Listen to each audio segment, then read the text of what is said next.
আসসালামু আলাইকুম ভিউয়ার্স, কেমন আছেন সবাই? আশা করি ছুটির দিনটা সবাই ভালো করেই কাটাচ্ছেন। আমরাও আল্লাহর রহমতে ভালো আছি। সেই সাথে সকালের নাস্তা এবং দুপুরের খাবারের আয়োজন নিয়ে ছোট্ট একটা ভিডিও আপনাদের সঙ্গে শেয়ার করছি। আজকে সকালবেলাটা একটু সকাল সকাল ঘুম থেকে উঠলেও সকালের নাস্তা রেডি করতে আজকে কিছুটা দেরি হয়ে গেছে, কারণ সকালবেলা উঠে আমি বেশ কিছু সাদা রুটি আর পরোটা তৈরি করে নিয়েছি। তো আজকে একটু কষ্ট করে বেশ কিছু রুটি তৈরি করে নিয়েছি। ইনশাল্লাহ আগামী কয়েকদিন সকালবেলা নিশ্চিন্তে সকালের নাস্তাটা তৈরি করতে পারবো। রুটি পরোটাগুলো তৈরি করি আমি কিন্তু চলে এসেছি সকালের নাস্তা রেডি করার জন্য।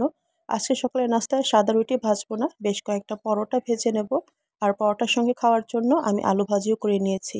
আর চুলার কাছে তো এত বেশি গরম, তাই রান্নার কাজগুলো করতেও আসলে অনেক বেশি কষ্ট হয়।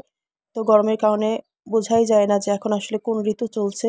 বিগত কয়েক বছর আগেও দেখা যেত অক্টোবর মাসে এই সময়টাতে দিনের বেলাও বেশ ঠান্ডা থাকতো, আর রাতের বেলা তো রীতিমতো শীতের কারণে কম্বল গায়ে দিয়েই শুতে হতো। কিন্তু এই বছর দিনের বেলা যেমন গরম, তেমনি রাতের বেলা তো আরও বেশি গরম। বিশেষ করে ঢাকায় মনে হচ্ছে গরমটা একটু বেশিই পড়েছে। তো ঢাকার আশেপাশে যারা আছেন বা ঢাকার বাইরে যারা আছেন, আপনাদের ওখানে আবহাওয়ার কী অবস্থা অবশ্যই কমেন্ট করে জানাবেন। আর এই তো সকালের নাস্তা রেডি হয়ে গেছে। সকালের নাস্তার জন্য পরোটা ভেজে নিয়েছি, আর পরোটার সঙ্গে খাওয়ার জন্য আলু ভাজি, সেই সঙ্গে সুজির হালুয়া করে নিয়েছি, আর কয়েকটা ডিম সেদ্ধ করে নিয়েছি।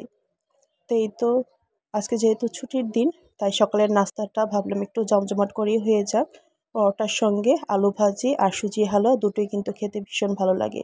তারপর আমরা সবাই সকালের নাস্তা করে নিয়েছিলাম, তবে আমার ছোট মেয়েকে সবার আগে নাস্তা করিয়ে নিয়েছিলাম।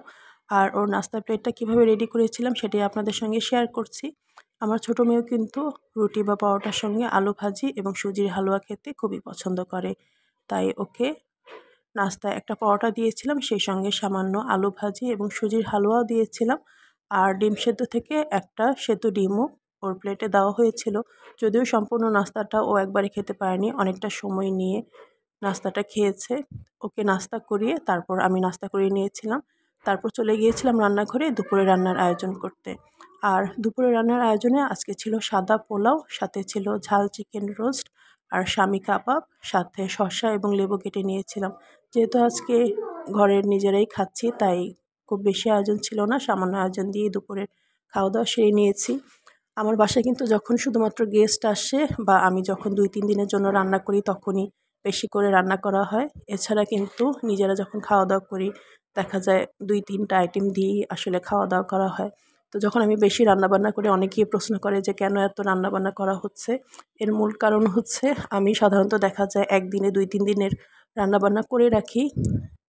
তো সে কারণেই দেখা যায় যে অনেকগুলো তরকারি একসাথে রান্না করা হয়।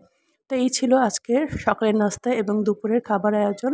তো আলহামদুলিল্লাহ সকালের নাস্তা এবং দুপুরের খাবার আয়োজন দুটোই বেশ ভালো হয়েছিল। তো আয়োজনগুলো আপনাদের কাছে কেমন লেগেছে তা অবশ্যই কমেন্টস করে জানাবেন। আর ভিডিওটা ভালো লাগলে ভিডিওতে অবশ্যই একটা লাইক দিয়ে দেবেন এবং অন্যদের সঙ্গে শেয়ার করবেন। তো যে যেখানেই আছেন ভালো থাকবেন এবং সুস্থ থাকবেন। আজকের মতো বিদায় নিচ্ছি। আল্লাহ হাফেজ।